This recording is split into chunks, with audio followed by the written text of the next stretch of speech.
Hey guys, Luke here. I'm behind the camera today. Today we're here with Alex, who's on the left. Say hi, Alex. And Tyler, who is on the right. And they're going to answer your questions that we got from Facebook, YouTube, the FAQ section on our website, as well as from customer service directly.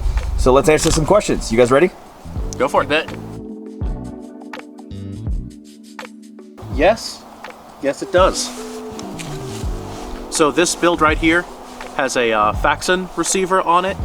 We've run this with Brownells, Tactical Innovations, run it with pretty much every receiver that we've gotten our hands on at this point.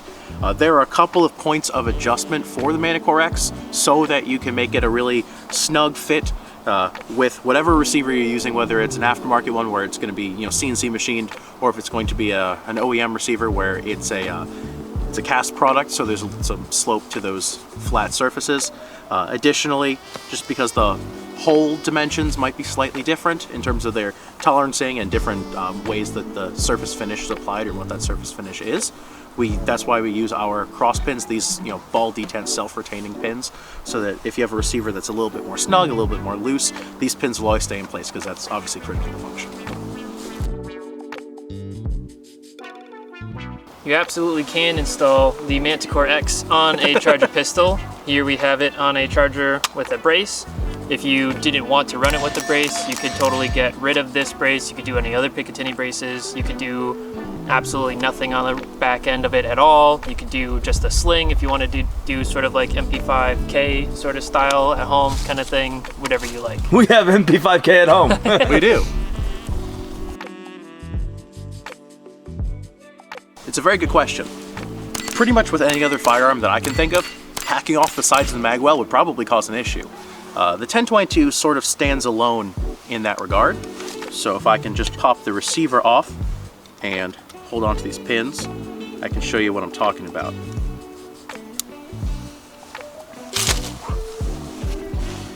So if you take your magazine, whether it's a BX25 like this, or a single Ruger OEM 10 round or double cross, anything like that, if you look at it straight from the back, you can see these two parallel sides, they have these shelves on them, and you'll see they're actually a little bit offset from each other. They're not on the same plane. So what that's going to do is two things. One, it prevents you from mashing your magazine in backwards, and two, those shelves are what stop it up against the receiver. So you can just take your receiver without the trigger pack at all, take a mag, obviously unloaded, hold it up into place and try to rotate it, and you can't, because those shelves on the magazine are running into the receiver, and that's what's holding it in place.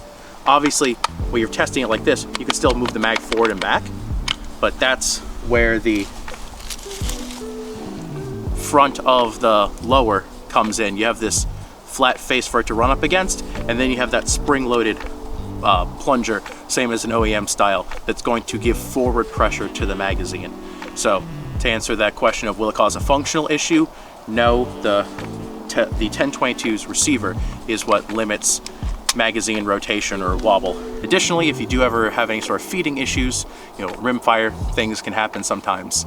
Since the sides are exposed, you can grab the sides of the magazine and pull down, which is not an option with any other stock or chassis that's out there.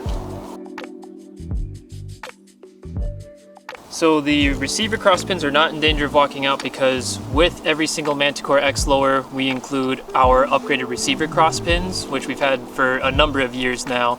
They actually have a captured spring and ball detent, so that way when they're actually inserted, they only come out when you want them to come out. Likewise, for the otherwise factory steel bolt stop pin, we replace it with our rubberized shock block bolt buffer, which is again also self-capturing, so it's a bit of a solid friction fit, so it's not going to want to walk anywhere out. Sure, so the the Manticore X being the lower itself, and then the Pro Bundle being the buttstock, grip, and forend, 1 pound, 13.5 ounces.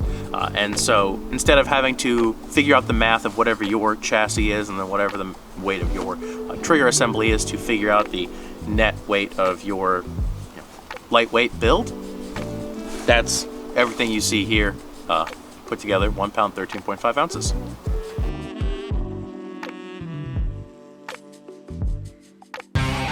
Make sure to like, subscribe, and share this video on whatever social media platform you use. I'm Luke with TANDEMKROSS, and we're here to make your good guns great.